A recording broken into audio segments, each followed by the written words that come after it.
ఈ సినిమా పరిశ్రమ అనేది చాలా సెన్సిటివ్, చాలా ఈజీ టార్గెట్. సినిమా చాలా ఈజీ టార్గెట్ ఎవరికైనా. తేజు బైక్లో పడిపోయాడు, 45 కిలోమీటర్ల అత్యంత వేగంతో వెళ్తూ ఆటోని ఓవర్టేక్ చేస్తూ పడిపోయాడు. ఇలాంటి కథనాలు ఉన్నాయి.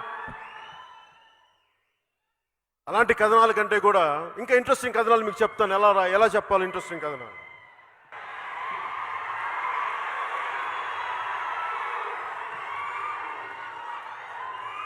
వైఎస్ వివేకానంద రెడ్డి గారు ఎందుకు హత్యకు గురయ్యారు దాని మీద మాట్లాడారు.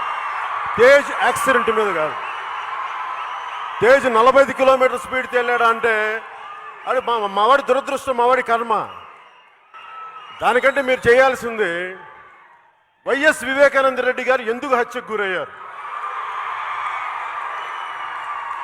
తేజ్ యాక్సిడెంట్ కంటే కూడా ఇంకా ఇంట్రెస్టింగ్ కథ ఒకటి చెప్తాం మీరు చేయాల్సింది. కోడి కత్తితో ఒక నాయకుడిని పొడిచారు ఇంటర్నేషనల్ ఎయిర్పోర్ట్లో. కేంద్ర ప్రభుత్వం అధీనంలో ఉండే ఎయిర్పోర్ట్లో పొడిచారు. అప్పటి గవర్నర్ గారు నరసింహన్ గారు కూడా దీని వెనుక చాలా భారీ కుట్ర ఉందని చెప్పారు. ఆయన కూడా అది ఏమైంది అది అడగండి. తేజ్ యాక్సిడెంట్ కాదు. లక్షలాది ఎకరాలు గిరిజనులు పోడు భూముల్లో వ్యవసాయం చేసుకుంటా ఉంటే అది వారికి దక్కట్లేదు. అది ఎందుకు దక్కట్లేదు దాని మీద మాట్లాడండి. తేజ్ యాక్సిడెంట్ మీద కాదు మీరు మాట్లాడాల్సింది, వాటి మీద మాట్లాడండి. ఒక 6 ఏళ్ల చిన్నారి బిడ్డ చరిత అన్యాయంగా, అకారణంగా, అమానుషంగా హత్యకు గురైతే అది వదిలేసి తేజు 45 కిలోమీటర్ల స్పీడ్తో వెళ్ళిపోయాడు. దాని మీద కథనాలు. అలాగే ఇంకా స్పైసీగా ఉండాలి మీకు అంటే ఇంకా స్పైసీగా ఉండాలి అంటే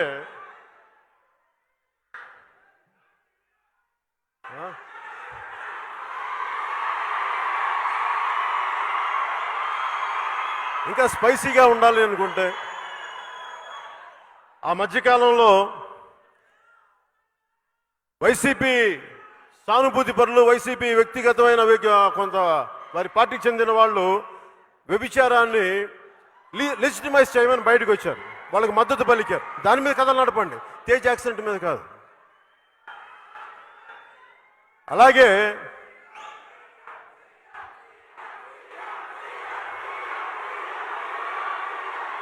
ఒక మాట చెప్తా, ఒక నిమిషం.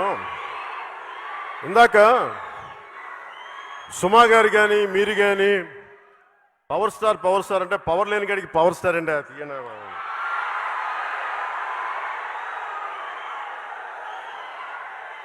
నేను సీఎం ఇవన్నీ నేను వీటి కోసం రాలా.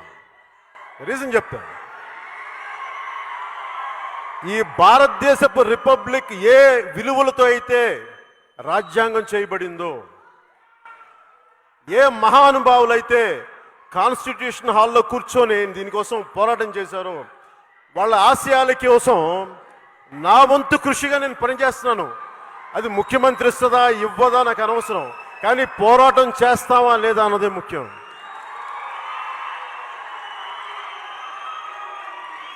అలాగే తేజ్ యాక్సిడెంట్ కంటే కూడా ఇంకా ఇంట్రెస్టింగ్ విషయం చెప్తాం. టీడీపీ ఉన్నప్పుడు కాపు రిజర్వేషన్ గురించి మాట్లాడి వైసీపీకి వచ్చే కాపు రిజర్వేషన్ ఎందుకు మాట్లాడేస్తే దాని మీద కథనాలు చేయండి. రాయలసీమలో బలిజలు ఎందుకు నలిగిపోతున్నారు దాని మీద కథనాలు నడపండి. పోయ కులస్తులు ఎందుకు రాజకీయ ప్రాతినిధ్యం రావట్లేదు అది నడపండి. తేజ్ యాక్సిడెంట్ కాదు, తేజ్ మోటార్ బైక్ యాక్సిడెంట్ కాదు. ఒక ఆడబిడ్డ ఇంట్లోంచి బయటికి వెళ్తే క్షేమంగా ఎలా రావాలి దాని మీద కథనాలు నడపండి. మేము గౌరవిస్తాం. అంటే ఇన్ని సమస్యలు ఉన్నాయి, కానీ మీరు ఎవరు ఇందాక ఎందుకు చెప్తున్నానంటే రీజన్ చెప్తాను. సినిమా హీరోల మీద లేదంటే సినిమా వాళ్ళు ఎందుకు మాట్లాడగలరంటే వీళ్ళు సాఫ్ట్ టార్గెట్స్. వీళ్ళు ఏదైనా మాట్లాడితే ఎవరు రాజకీయ నాయకుల మీద మాట్లాడండి. అసలు ఇడుపులపాయలో ధనమూల అంటే టన్నుల కొద్ది ఏదో చిన్న నేల మూలికలు ఉంటాయని అక్కడ డబ్బులు ఉంటాయని పోలీస్ వ్యవస్థ కూడా చెప్తా ఉంటారు నాకు. అక్కడ అది ఎంతో నిజమో తెలియదు, కానీ దాని మీద కథనాలు నడపండి. అవి నడిపితే ఏం చేస్తారంటే ఇళ్లలోకి వచ్చి కొడతారు కదా. అందుకని వాళ్ళ గురించి మాట్లాడరు. తేజ్ యాక్సిడెంట్ గురించి మాట్లాడచ్చు. తేజ్ అమాయకుడు కదా, కళ్ళు తెరవకుండా ఇంకా కోమాలో పడున్నాడు కదా అక్కడ హాస్పిటల్లో. ఈ రోజు వరకు కళ్ళు తెరిచాడో లేదో నేను చూడలేదు. వాళ్ళ కళ్ళు మూసిపడున్నాడు తేజ్ అక్కడ. దాని మీద కథనాలు కాదు కావాల్సింది. పొలిటికల్ క్రైమ్ గురించి మాట్లాడండి, సినిమా వాళ్ళ గురించి కాదు మీరు మాట్లాడాల్సింది. పొలిటికల్ క్రైమ్ గురించి మాట్లాడండి. సమాజానికి అది కదా పనికొచ్చేది. అలాగే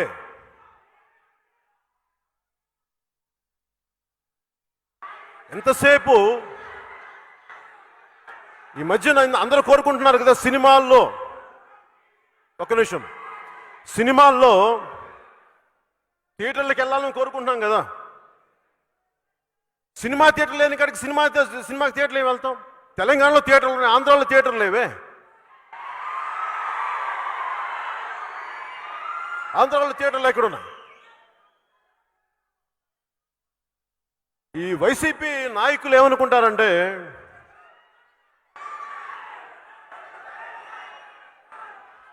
పవన్ కళ్యాణ్ సినిమా ఆపేసిన వాళ్ళ అతను వచ్చిన చిత్ర పరిశ్రమను ఆపేస్తే వాళ్ళందరూ భయపడిపోతారు, మన కాళ్ళ దగ్గరికి వస్తారని. చాలా తప్పు అర్థం చేసుకున్నారు వాళ్ళు.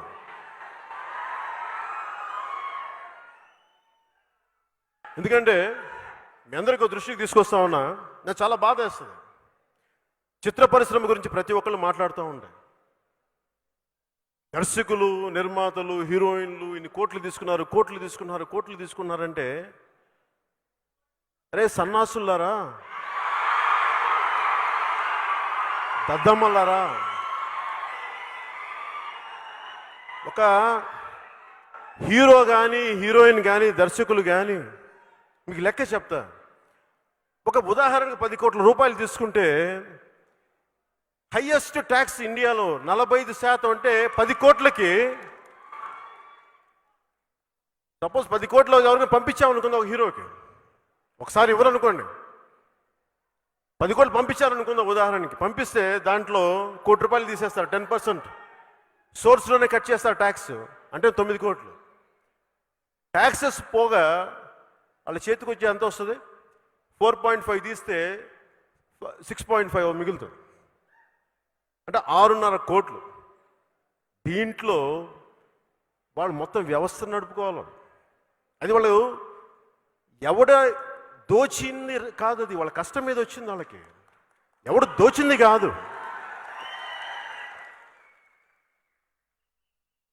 అనుకోవచ్చు ఈ రోజున నేను డబ్బులు తీసుకుంటున్నానంటే, అరే బాబు మేము అడ్డగోలుగా సంపాదించలేదురా, 1000 కోట్లు తప్పుడు కాంట్రాక్ట్లు సంపాదించలేదురా బాబు, మేము జనాలని ఎంటర్టైన్ చేసి డ్యాన్సులు వేసో, కింద పడో, మీద పడో, ఒళ్ళు ఎరగొట్టుకునో, ఎన్నెముకలు ఎరగొట్టుకునో, ఒక బాహుబలిలో ప్రభాస్ గారి లాగా కండలు పెంచి కృషి చేస్తే అది బాహుబలి అవుతుంది. రాణా గారిలాగా కండలు పెంచి అది చేస్తే అది బాహుబలి అవుతుంది.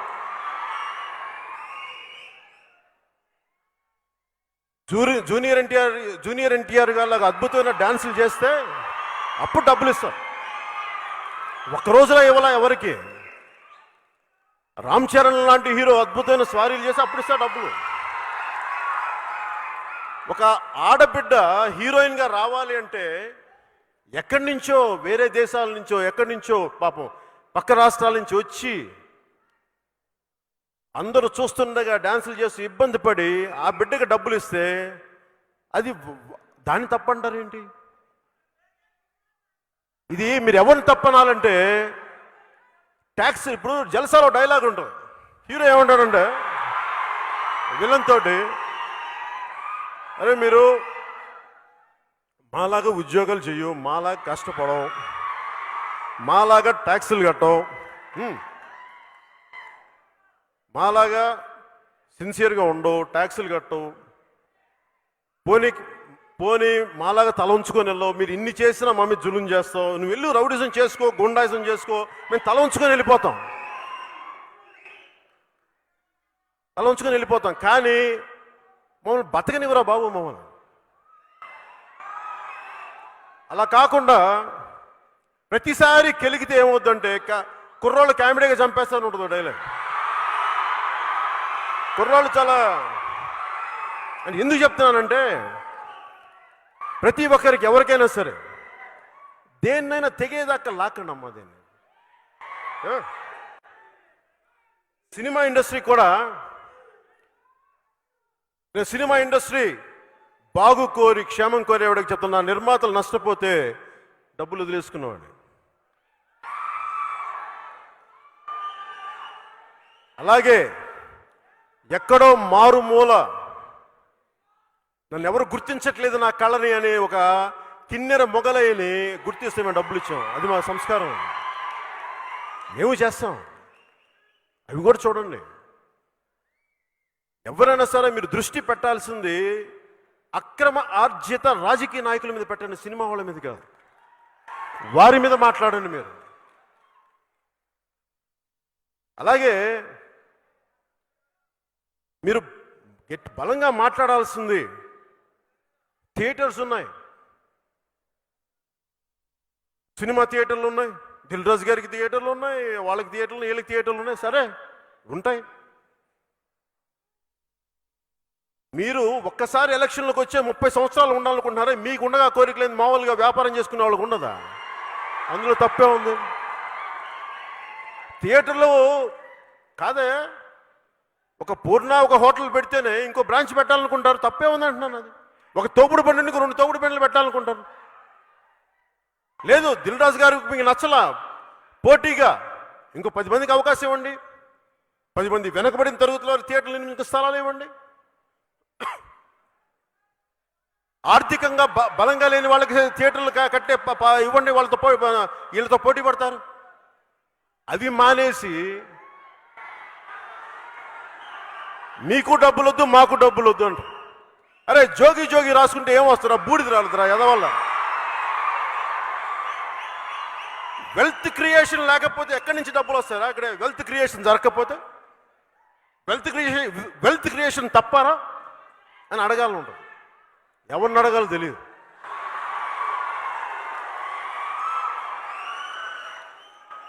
అరే నేను వెల్త్ క్రియేషన్ చేయకపోతే మొగలైకి 2.5 లక్షల రూపాయలు ఇవ్వగలనా? నేను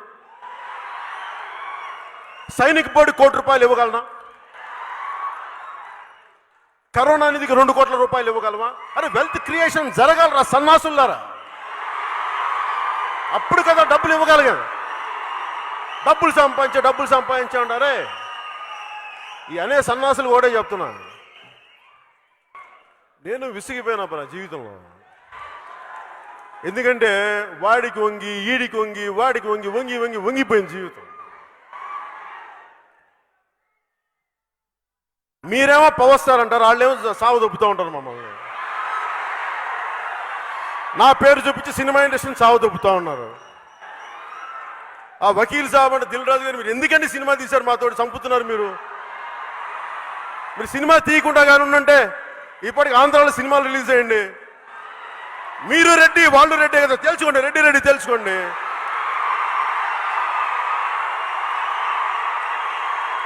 మీరు నమ్మట్లా? మీరు చెప్పండి. మీరు ఒక పని చేస్తాను బాబు, ఈ రోజు నుంచి దిల్ రాజు గారు రెడ్డి అంటే జగన్ రెడ్డి గారు కూడా కొంచెం మజాకు వస్తుంది. మమ్మల్ని బతికించండి.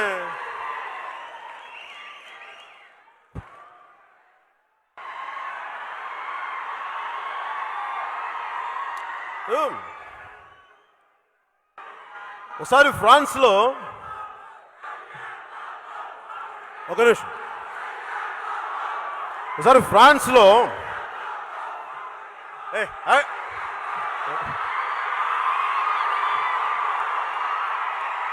ఒకసారి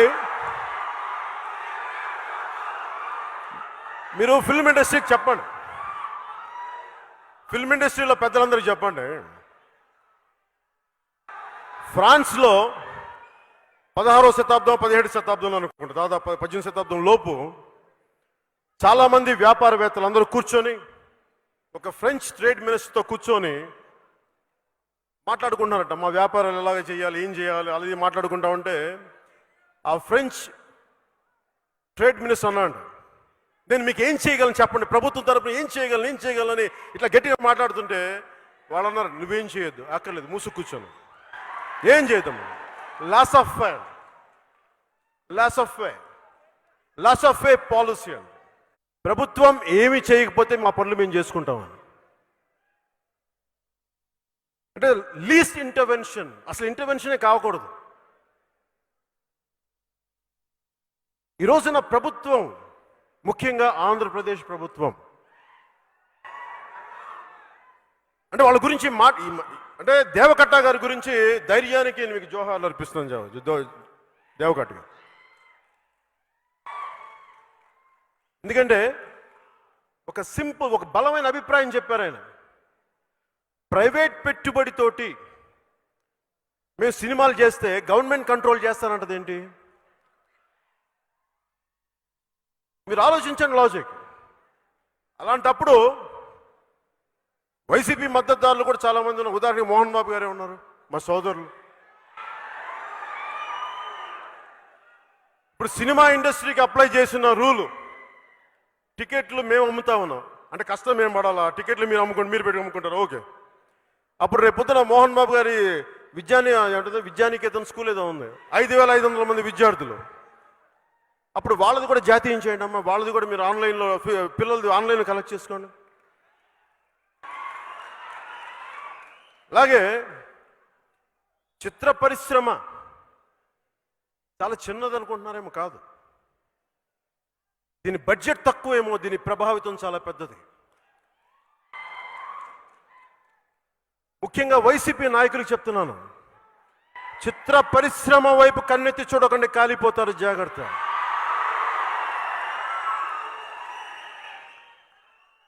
మీరు 1,00,000 కోట్లు సంపాదించచ్చా? మేము అడుక్కు తినాలి ఇక్కడ.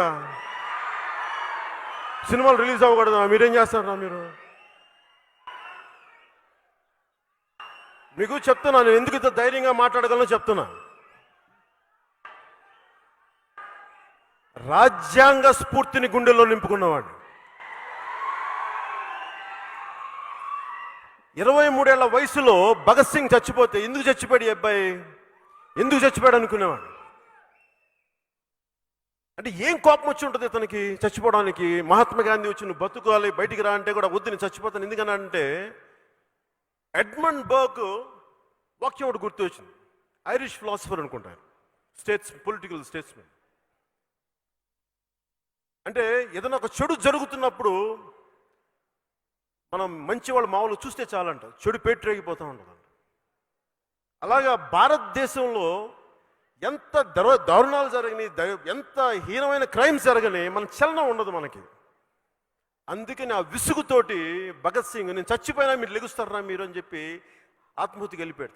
తన ఉరిశిక్షకి వెళ్ళిపోయాడు సిద్ధంగా. ఈ రోజుకి ఎందుకు భగత్ సింగ్ గురించి మాట్లాడుతూ ఉంటే మనందరినీ మన సోమరితనాన్ని నుంచి, మన చేతగానితనాన్ని నుంచి బయటకు వచ్చి అన్యాయం జరుగుతున్నప్పుడు ఇది తప్పు అని చెప్పడానికి అందుకు చచ్చిపోయాడు. ఇది ఈ కాంప్లసెంట్ యాటిట్యూడ్ అంటాం. ఎంత జరగని భయం మనకి. నాకు పిరికితనం అంటే చిరాకు, నిజంగానే చెప్తాను. ఇంత బతికిడమ్మ ఇంటి వెనకాల చస్తావా మనం? ఇంటి వెనకాల చేస్తాం. పేరుకి ఇవన్నీ పెద్ద పెద్ద పేర్లు వైసీపీ నాయకులు చెప్పలేరా? మీరు మూసుకు కూర్చొని చెప్పలేరు, ఇండస్ట్రీ వైపు చూడకని చెప్పలేరు? ధైర్యం రాదా మీకు? మాట్లాడండి. ఏం చేస్తాడు? ఇది వైసీపీ రిపబ్లిక్ కాదు, ఇండియన్ రిపబ్లిక్ అని చెప్పండి వాళ్ళకి. వైసీపీ రిపబ్లిక్ అనుకుంటున్నారేమో, బయటకు వచ్చి లాక్కొచ్చి తన్నులు కొడతారు అందరూ, జనం అంతా ఉంటుంది, జాగ్రత్త. ఎందుకు చెప్తున్నానంటే అధికారం ఎక్కిన వాళ్ళు ఒళ్ళు దగ్గర పెట్టుకొని ఉండాలి ఎవరైనా సరే. అధికారం ఉంది కదా అని చెప్పి పిచ్చి పిచ్చి వేషాలు వేస్తే భవిష్యత్తు ఎలా ఉంటుందో ఒక చిన్న ఉదాహరిస్తాను మీకు, మీ అందరికీ తెలిసింది కూడా.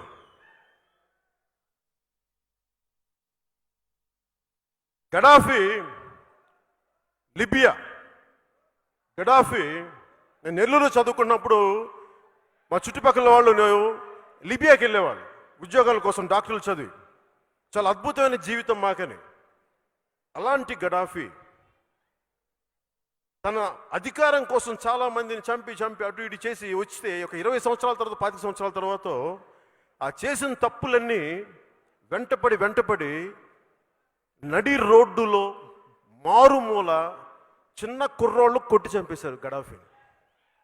ఇది మనందరం ఆలోచించాలి. ఎందుకు చెప్తున్నానంటే అధికారం ఉంది కదా అని చెప్పి దాన్ని ఎడాపెడా విచక్షణారహితంగా మడుగు వాడేస్తే అది ఎటు దారి తీస్తో తెలియదు. అది ఎవరికైనా, అది అందరికీ కూడా.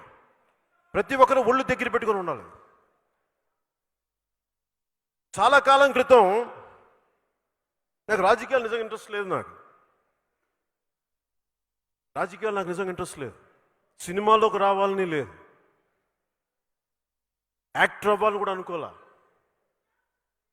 మహా అయితే ఒక పుస్తకాల షాపో, లేదంటే ఒక మొక్కలు అమ్మే షాపో, లేదంటే చిరంజీవి గారికి బాడీ గార్డు, ఇంతకు మించి పెద్ద నాకు బదులు. అలాంటిది మన కర్మ సరిగ్గా లేక యాక్టర్ను పాలిటిక్స్లోకి వచ్చి. కానీ నేను నా దేశం కోసం పనిచేయాలనుకున్నా. నా దేశం కోసం పనిచేయాలన్న తలంపు నన్ను ఒక నటుని చేసింది. దాన్ని ఇలా తీసుకుంటే నేను దానికి లొంగిపోయి పనిచేస్తున్నాను. నాకు ఇష్టంతో పనిచేయాలి, బాధ్యత పనిచేస్తున్నాను. అలాంటిది నేను ఎందుకు చెప్తున్నాను ఇదంతా, తేజ్ గురించో వీటికి సినిమా పరిశ్రమ గురించి చెప్తున్నాను, మా కష్టాలు చెప్తున్నాను. చాలామంది సినిమా ఇండస్ట్రీ ఏముంది, మీరు డాన్సులు చేసేవాళ్ళు, తైతక్కలు ఆడేవాళ్ళు అంటే, సినిమా ఇండస్ట్రీ కష్టం తెలుసా మీకు? ఈ ప్రశ్న మీకు చెప్పట్లేదు. ఇలాంటి చచ్చు ప్రశ్నలు వేసే సన్నాసులకి చెప్తున్నాను ఈ మాట. ఒక Trivikram Srinivas MSc nuclear physics చదువుకొని యూనివర్సిటీ ఫస్ట్ వచ్చి సినిమాలోకి వచ్చి. అలాగే సినిమా ఇండస్ట్రీకి కులాలు మతాలు ఉండవు. ఒక సినిమా తీయడం అంటే ఎంత కష్టమో, సక్సెస్ఫుల్గా ఉండడం ఒక దిల్ రాజు గారిని అడగండి.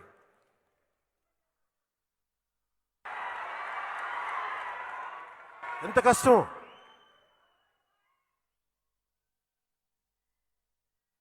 అలాగే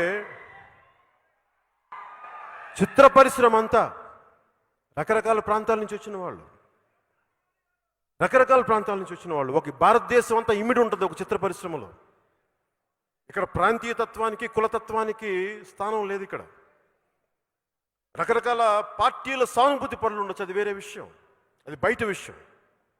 చిత్ర పరిశ్రమకు వచ్చేటప్పటికి ఏదైతే మీకు అన్నం పెడుతుందో దానికి ఫస్ట్ గౌరవం ఇవ్వండి. ఎవరైనా సరే పార్టీలో మీకు మీ కృతజ్ఞతల తర్వాత బయటికి వెళ్ళి చేసుకోండి. మీరు ఓట్లు వేసుకుంటారా, పవన్ కళ్యాణ్ తిడతారా, బయటికి వెళ్ళి ఇబ్బంది తిట్టారు, నాకు ఇబ్బంది లేదు. కులతత్వం విపరీతంగా పెరిగిపోయింది. నాకు నిజంగా కులం గురించి మాట్లాడటం కానీ చాలా చిరాకు నాకు. ఎందుకంటే నేను ఏ కులంలో పుట్టాలి, ఎలా పుట్టాలి అనేది మీకు నాకు ఎవరికి, అది మనం కోరుకుంటే వచ్చింది కాదు. It's an accident, freak accident అది. ఏ కులంలో పుట్టాలి, ఎక్కడ పుట్టాలి, ఏ దేశంలో పుట్టాలి మన ఎవరికి చాయిస్ లేదు. కానీ మనం ఎలా ఉండాలి అది మన చాయిస్. కేవలం నా కులంకే పని చేయాలా, నాకే పని చేసుకోవాలా, నా కుటుంబానికేనా కాదు, అందరికీయా, అది మన చాయిస్. అది నేను ఎప్పుడు కులం చూసి స్నేహాన్ని చేయాల, కులం చూసి నేను బంధాలు పెంచుకోవాలా, వ్యక్తిత్వాన్ని చూసి బంధాలు పెంచుకున్నా. ఒక మొగిలయ్య దళిత కులాలకు చెందిన మొగిలి. ప్రొఫెసర్ సుధాకర్, నేను గౌరవించే ప్రొఫెసర్ సుధాకర్ దళిత మాల కుటుంబాలకు చెందిన వ్యక్తి.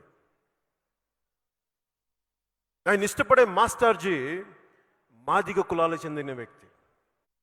అలాగే నేను ఇష్టపడే ఉర్దూ నేర్చుకోవడానికి నేను మెచ్చిన అర్హం ఖాన్ గారిని, నాకు ఇష్టమైన అర్హం ఖాన్ నేను పాలిటిక్స్లోకి ఆహ్వానించాను. ఎందుకంటే నాకు మైనారిటీ తాలూకు, ముస్లింల తాలూకు మనోభావాలు మీరు చెప్పండి నాకు ఎలా ఉంటాయో నాకు తెలియదు, తీసుకొచ్చాను. అంటే ఇలా మేము ఆలోచిస్తాం తప్ప మావాడే ఉండాలి, మా కులమే ఉండాలి అని ఆలోచించే వ్యక్తి కాదు. అందరూ బాగుండాలని కోరుకునేవాడు. కానీ దురదృష్టవశాత్తు కొంతమంది కేవలం కులాలకే పరిమితం అయిపోతే రిపబ్లిక్ స్పిరిట్ పోద్ది. ఆ కాంటెక్స్లో చెప్తాను కులాల గురించి. రాజ్యాంగం చాలా విలువైంది, చాలా గొప్పది. కానీ దాని ఇంటర్ప్రిటేషన్ కానీ దాన్ని అన్వయించే విధానం కానీ, ఇప్పుడు వైసీపీ వాళ్ళని అడిగిన ఒక రూల్ చూపిస్తారు, ఈ రూల్ ప్రకారం చేస్తున్నాం అంటారు. కరెక్టే, రూలే. కానీ అన్వయించేది మీ నైతిక నిబద్ధతను బట్టి ఉంటుంది. మీ నైతికత ఎంత, దాని మీద ఆధారపడి ఉంటుంది. చిత్ర పరిశ్రమ కూడా నా వంతు ఇంట్లో మనిషిగా చెప్తున్నా, మీ మీద దాడి చేస్తున్నప్పుడు మీరు బలంగా మాట్లాడండి, మీకు హక్కు ఉంది. మీరు దోపిడీలు చేయట్లా, మీరు దొమ్మీలు చేయట్లా, మీరు కష్టపడుతున్నారు. ఒక డాక్టర్ ఎలా కష్టపడుతున్నాడు. పైగా చిత్ర పరిశ్రమ అంటే ఒక దిల్ రాజు గారు కాదు, దిల్ రాజు గారు అంటే ఒక అల్లు అరవింద్ గారు కాదు, ఒక సురేష్ బాబు గారు కాదు, చాలామంది. ఈ మధ్యన పాపం హీరో నాని గారి గురించి తెగ తిడతా ఉంటే చాలా బాధ కలిగింది నాకు.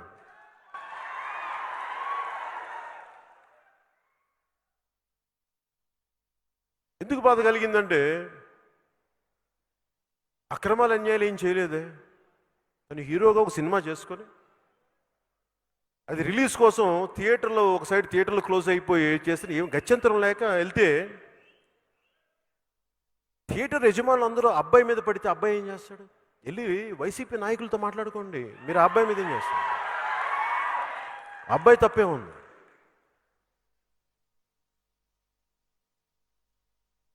అలాగా ప్రతి ఒక్కరూ కూడా చిత్ర పరిశ్రమ అంటే ఇందాక చెప్పిన కనుక్కుంటే ఫిల్మ్ ఫెడరేషన్ మీరు లెక్కలు తీసుకుంటే దాదాపు 17,000 పైచిలుకు మెంబర్స్ ఉంటారు. 17,000 పైచిలుకు, 18,000 పైచిలుకు, 18,000 దాకా ఉంటారు. అదనంగా ఇంకా అటు వెళ్ళిపోయే వాళ్ళు ఇంకో 5,000 మంది ఉంటారు. దాదాపు 25,000 మంది. 25,000 అంటే వాళ్ళ కుటుంబాలతో లెక్కేసుకుంటే ఒక్క ఈ హైదరాబాద్ చుట్టూ పరిస్థితుల్లోనే 1,00,000 మంది సినిమా మీద ఆధారపడి ఉంటారు. అక్కడ సినిమాలు ఆపేస్తే, పవన్ కళ్యాణ్ మీద కోపంతో మీరు అక్కడ సినిమాలు ఆపేస్తే 1,00,000 మంది పొట్ట కొడుతున్నారు ఇక్కడ. ఒకవేళ మీకు నాతో గొడవ ఉంటే నా సినిమాలు ఆపేయండి, పర్లా, మా వాళ్ళని వదిలేండి. ఈ మధ్యన అన్నారు నాతోటి, ఎందుకంటే చిరంజీవి గారు పాపం ఆయన కొంచెం ఆయన బతిలాడుకుంటారు ఏంటని. నేను చెప్పాను, ఆయన మంచి మనసే, ఆయన అలా బతిలాడుకుంటారు. కాబట్టి ఏం చేస్తాం? అక్కడ ఎవరో ఉన్నానమ్మా, ఒక మినిస్టర్ పేరు మర్చిపోయాను, ఆ సన్నాసి పేరు గుర్తురాల నాకు. ఆ సన్నాసి అనే మాట ఏంటంటే, ఏంటంటే మా నాయకులకి చిరంజీవి గారు అంటే సోదర భావన, వారికి సోదర భావన, సోదిలో సోదర భావన, ఉపయోగపడని సోదర భావన, చిత్ర పరిశ్రమకి అక్కడికి రాని సోదర భావన దేనికి? వెళ్ళి దెబ్బలో కొట్టుకున్నా.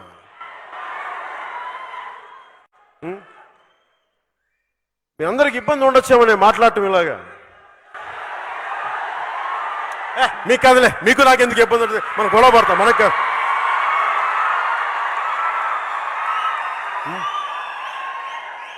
అయ్యా. అంటే చిత్ర పరిశ్రమ ఇలా మాట్లాడితే వాళ్ళు మొత్తానికి ఆపేస్తారంటే వైసీపీ నాయకులు ఎలాంటి వాళ్ళు చెప్తాం మీకు. ఉపరాష్ట్రపతి వెంకయ్యనాయుడు గారినే వాళ్ళు క్షమించలేదు, అంత నీచంగా మాట్లాడారు. భారతదేశపు సుప్రీంకోర్టు చీఫ్ జస్టిస్ మీదే వీళ్ళు దాడులు జరిపిన వాళ్ళు. ఒక చిత్ర పరిశ్రమలకు ఒక లెక్క వీళ్ళకి, వారి 1,00,000 కోట్ల ముందు తిప్పి కొడితే 2,000 కోట్లు 2,000 చిల్లర కోట్లు ఉండే తెలుగు చిత్ర పరిశ్రమ లెక్క వాళ్ళకి. అందుకని మనం పగటి కళలు కనదు. నేను మీ తరపున చెప్తున్నా, మీరు చెప్పండి. నేను మీకు మాట, మీరు మొన్న కూడా మీకు ఆ సన్నాస్తో మీటింగ్ చేశారు కదా అక్కడ మినిస్టర్ తోటి. ఆ సన్నాసికి చెప్పండి పవన్ కళ్యాణ్ సినిమాలు ఆపేసుకుని చిత్ర పరిశ్రమ వదిలేయమని చెప్పండి. మీరు అనుకోవచ్చు అన్న మన సినిమా మిగతా వాళ్ళ సినిమాలు మన సినిమాల పరిస్థితి అంటే మనల్ని ఎవడు రాయిపోయేది అక్కడ.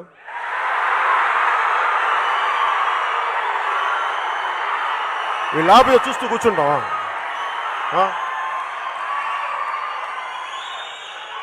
అలాగే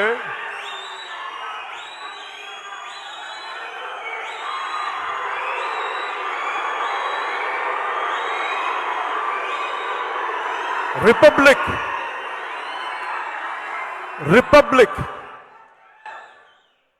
భారతదేశపు రిపబ్లిక్ స్పిరిట్ని కాపాడాలి అంటే ప్రభుత్వాలకి అధికారాన్ని పరిమితం చేయాలి. అపరిమితం అధికారం ఉంటే అర్ధరాత్రి గొడుగు పట్టమన్నాడంట ఇలాంటి వాడు అక్కడ.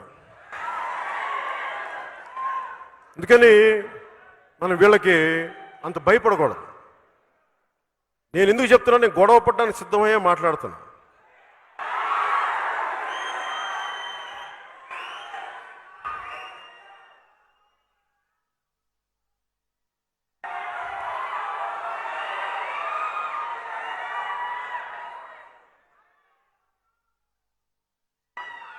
ఆంధ్రప్రదేశ్లో సింగిల్ థియేటర్స్ 1100 1500 ఒక 1000 1200 అనుకోండి, 1100 1200తో ఉన్నాయి.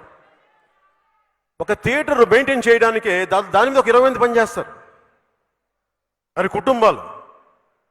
ఒక్క పవన్ కళ్యాణ్ మీద కోపంతో వాళ్ళ పట్టు కూడా కొడుతున్నారండి. అంటే చిత్ర పరిశ్రమలో అంటే ఏం లేదు, వీళ్ళు మేము తిప్పి కొడితే మీరు ఒక కాంట్రాక్ట్ సంపాదించిన డబ్బులు కూడా మేము సంపాదించున్నాం, మీరు ట్యాక్సులు కూడా కట్టరు కదా దానికి. అంటే ఇవి చిత్ర పరిశ్రమలో ప్రతి ఒక్కరు కూడా దేవకట్ట గారిని చూసి నేర్చుకోండి, ధైర్యంగా మాట్లాడండి. ఇది మాకు ఇబ్బందిగా ఉందని చెప్పండి. ఇబ్బందిగా ఉంది మాకు, ఎందుకంటే మీరు బానిసలు కాదు, మీరు ప్రభువులు, ప్రజలే ప్రభువులు, ప్రజల కొరకు ప్రజల కోసం. That is the spirit of republic. మీరేంటి భయపడతారండి? మీరు చెప్పండి. ఉదాహరణకి యువ దర్శకులు చాలా మంది ఉన్నారు. మా హరీష్ శంకర్ గురించి నా సందేహాలు, రవి గారి గురించి నా సందేహాలు, వీళ్ళు గట్టి పోరాట యోధులు మాట్లాడండి. పోరాటాలను మీరు కత్తులు తీసుకొని కట్టాలు తీసుకొని మాట్లాడమని చెప్పండి. ఒక అభిప్రాయాన్ని స్థిరంగా స్ఫుటంగా చెప్పండి, భయపడకుండా. భారతదేశం, భారత రాజ్యాంగం మనకు కల్పించిన హక్కు ఇది. ఒక గూండాకో ఒక క్రిమినల్ పాలిటీషియన్కో భయపడితే ఏ పని చేయలేం.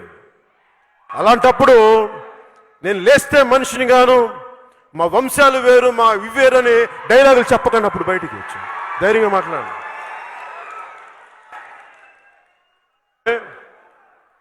ఈ మధ్యన పాపం ప్రకాష్ రాజ్ గారిని కూడా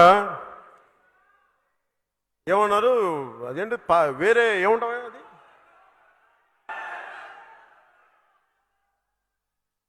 అవుట్ సైడరో ఏదో ఉంటుంది, నాకు పేరు మర్చిపోయాను. ఏదో మీకు అర్థమైంది కదా. అంటే నాకు అనిపించింది,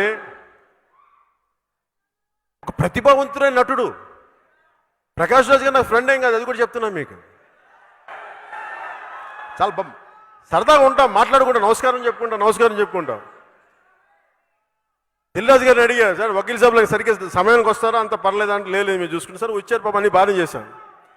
సినిమా రిలీజ్ అయిన తర్వాత ఆయన వెళ్ళి పవన్ కళ్యాణ్ ఇలా చేయకుండా ఉండాల్సిందని ఏదో ఎన్నికల గురించి మాట్లాడితే నాకేం తప్పని, తర్వాత మళ్ళీ కలిసి యాక్ట్ చేసాం, పెద్ద సీన్ చేసాం మళ్ళీ తర్వాత. ఇది నేను ఎందుకు చెప్తున్నానంటే, మాలో మా గొడవలు ఉంటాయి. ఏ గొడవలు అవి? అభిప్రాయాలు ఉంటాయి. నువ్వు వాళ్ళకి రైటు వీళ్ళకి రైట్ అంటావు, అది అక్కడికి వరకే అయిపోద్ది. సినిమాకి వచ్చామనుకోండి, అతను నందాను, నేను సత్యదేవ్ అవుతాను, వేరు. రేపు పొద్దున హరీష్ శంకర్ సినిమాను లేదా రాజమౌళి గారి సినిమా రిలీజ్ అయితే ఇద్దరు కొట్టుకుంటారు, మా సినిమా బాగుండాలి, మీ సినిమా బాగుండాలని. అది పోటీతత్వం, శత్రుత్వం కాదు, అది అర్థం చేసుకోండి. అలాగే ప్రకాష్ రాజ్ గారిని లోకల్ నాన్ లోకల్ అని అంటుంటే అలాంటి పద్ధతి తీసుకురాకండి, ఎందుకంటే మాకు లేవు లోపల. అలా మాట్లాడేవాళ్ళు అలా మాట్లాడకండి, తప్పదు అలా మాట్లాడండి. అంటే మీకు ప్రకాష్ రాజ్ యాక్ట్ చేయాలా అలా అంటారా? అలా అనకండి. మీరు మాట్లాడాలా, ఆయన తగ్గించాలో, లేదంటే మీరు ఒక ఒక ఒక ఎన్నికలు జరుగుతున్నప్పుడు ఆయన్ని వేరేలా ఎదుర్కోండి. ఆయన నచ్చకపోతే అలా తగ్గించకండి.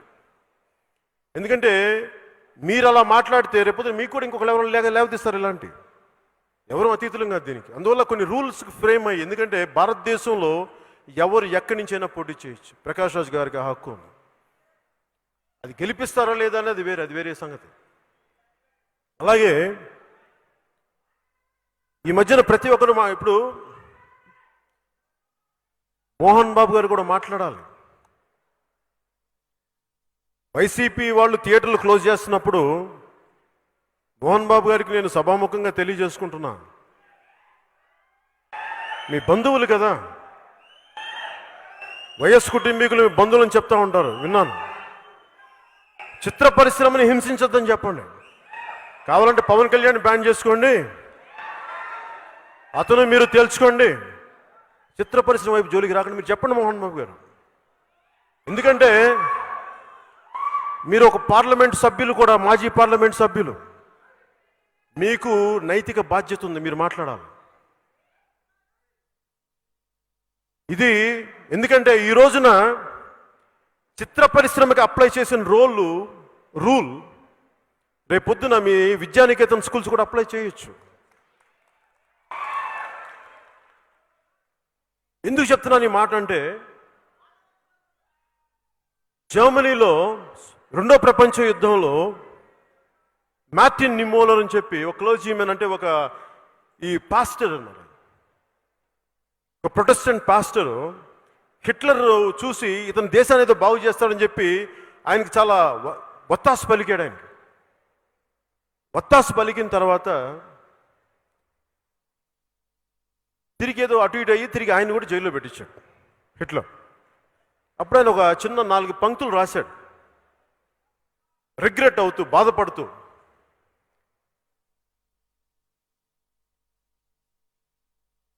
హిట్లర్ సైన్యం ఎస్ఎస్ కమ్యూనిస్టుల కోసం వస్తే నేను మాట్లాడలేదు, ఎందుకంటే నేను కమ్యూనిస్ట్ని కాదు కాబట్టి. హిట్లర్ ఎస్ఎస్ సైన్యం సోషలిస్టుల కోసం వస్తే నేను సోషలిస్ట్ కాదు కదా, నేను మాట్లాడలేదు. హిట్లర్ సైన్యం యూదుల కోసం వస్తే నేను మాట్లాడలేదు, ఎందుకంటే యూదుని కాదు కనుక. హిట్లర్ సైన్యం సోషలిస్టుల కోసం వస్తే నేను మాట్లాడలేదు, ఎందుకంటే నేను సోషలిస్ట్ని కాదు కనుక. హిట్లర్ సైన్యం క్యాథలిక్ల కోసం వస్తే నేను క్యాథలిక్ల కోసం మాట్లాడలేదు, ఎందుకంటే నేను ప్రొటెస్టెంట్ని కనుక. హిట్లర్ సైన్యం నా కోసం వస్తే నా గురించి మాట్లాడడానికి ఎవరు లేరు, అందరూ చచ్చిపోయినారు. అది మర్చిపోవద్దు. నీ కులం సమస్య మా పార్టీ సమస్య కాదు. ఒకసారి విలువ తప్పుతున్నప్పుడు అది ఏదో ఒక రోజున తిరిగి మీకు కూడా వస్తుంది. అందుకని చెప్తున్నాను మోహన్ బాబు గారికి, ఒక మోహన్ బాబు గారికి కాదు, ప్రతి ఒక్కరికి. ఈ కులం ఆ కులం అని లేదు, అందరం కూడా చాలా బాధ్యతగా ఉండకపోతే ఈ రిపబ్లిక్ తాలూకు రాజ్యాంగ స్ఫూర్తిని చేతులు చంపేసుకునే వాళ్ళం అవుతాం.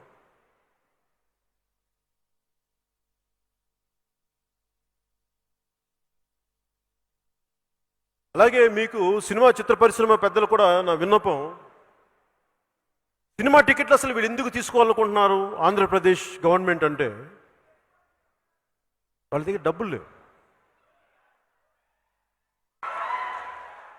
ఎందుకు చెప్తాను, అదే డబ్బులు లేవు. ఎందుకు డబ్బులు లేవంటే,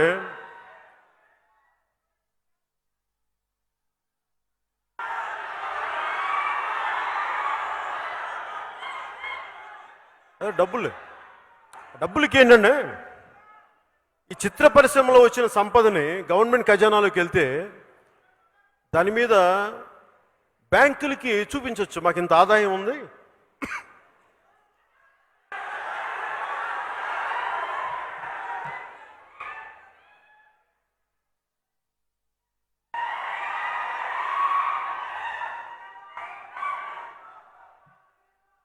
వాళ్ళకి బాబు గణేష్ చిత్ర పరిశ్రమకి అంటే గవర్నమెంట్కి ఖజానాలోకి వెళ్ళిపోతే అది బ్యాంకులకు చూపించి చిత్ర పరిశ్రమ నుంచి మేము టికెట్లు అమ్ముతాం కాబట్టి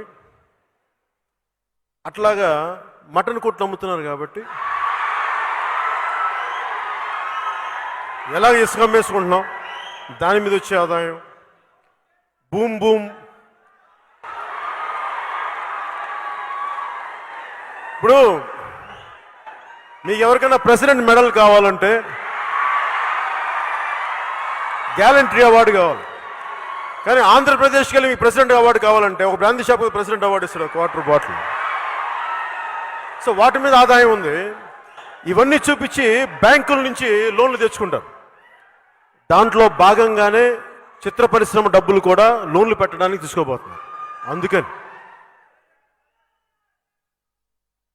వారి పథకాలకి ప్రతి ఒక్కరిని బలి చేస్తే మీరు 100 మంది దగ్గర ట్యాక్సులు కలెక్ట్ చేసి 40 మందికి దారపోస్తానంటే మిగతా 60 మంది అని చేతులు కట్టుకుని కూర్చుంటారా? కుదరదు. అట్లా ఏ డబ్బులు అడుగు అక్కడ ఆర్థిక శాఖ కార్యదర్శిని అక్కడికి వెళ్ళండి మన ఖజానాలో డబ్బులు తీసుకోండి.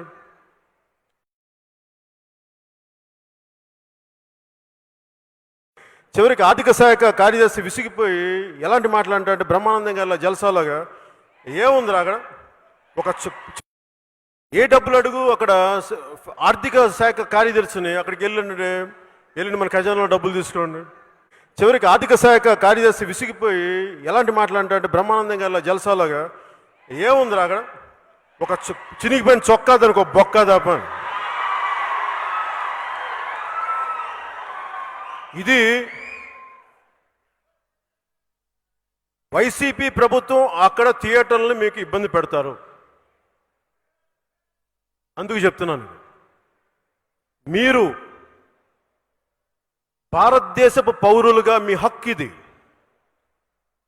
చిరంజీవి గారు లాంటి వ్యక్తులు కూడా చెప్పండి, ప్రాధేయపడొద్దని చెప్పండి. హక్కు ఇది, హక్కుతో మాట్లాడమని చెప్పండి. హక్కు ఇది, ఇది ఒకటి సొత్తు కాదు, ఈ దేశం హక్కు ఇది చెప్పండి అందరికీ. బావా సోదర అనుకుంటే సరిపోదు, మాట్లాడాలి. ఇండస్ట్రీ పెద్దలకు కూడా అందరూ మాట్లాడండి.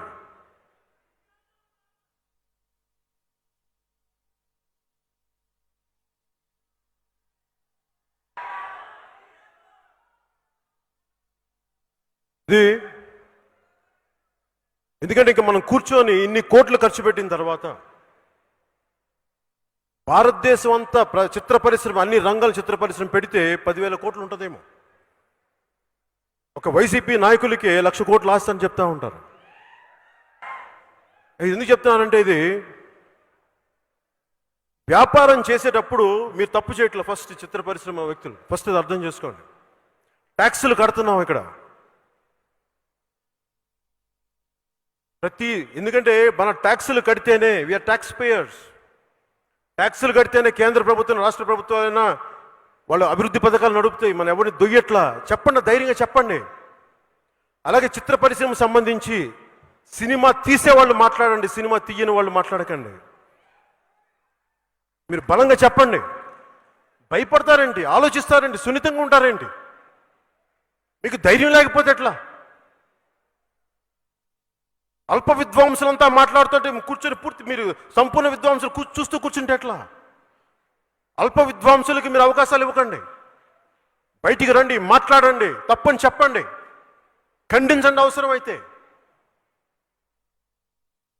ఇలా రిపబ్లికన్ సినిమా తీసి మళ్ళీ మనం భయపడతా కూర్చుంటే ఈ రిపబ్లిక్ స్ఫూర్తి పోయినట్టే కదా. మనం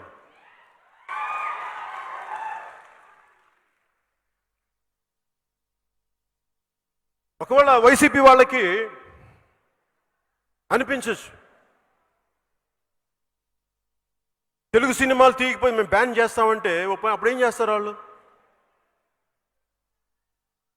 మీ వైసీపీ ఆస్థాన విద్వాంసులతోటి ఈ గంట గడిస్తే చాలు, ఓ అరగంట వస్తే చాలు,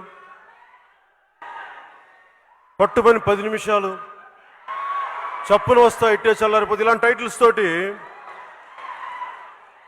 కాకినాడలో చాణక్య చంద్రగుప్త మీ ఎమ్మెల్యే హాలు రిలీజ్ చేసుకోండి. చిత్ర పరిశ్రమ వైపు, తెలుగు చిత్ర పరిశ్రమ వైపు ఆంధ్రప్రదేశ్ ప్రభుత్వం మీ తీరు మారకపోతే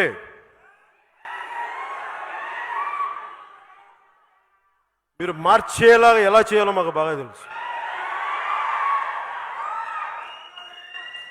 ఆఖరణ ఒకటే, శేషేంద్ర గారి ఒక కవిత పంక్తి చెప్పి ముగిస్తాను. రాహువు పట్టిన పట్టొక సెకండ్ అఖండమైన లోక బాంధవుడసలే లేకుండా పోతాడా? మూర్ఖుడు గడియారంలో ముళ్ళు కదలనీయకుంటే ధరాగమనం అంతటితో తల కింద అయిపోతుందా? కుటిలాత్మల కూటమికి ఒక త్రుటికాలం జయం వస్తే విశ్వ సృష్టి పరిణామం విచ్ఛిన్నమవుతుందా? ధనుజులోకమేకంగా దారికడ్డంగా నిల్చుంటే నరజాతి ప్రస్థానం పరిసమాప్తమవుతుందా? తెలుగు చిత్ర పరిశ్రమని ఎవరు అడ్డుకోలేరు, ఆపుకోలేరు. జై హింద్.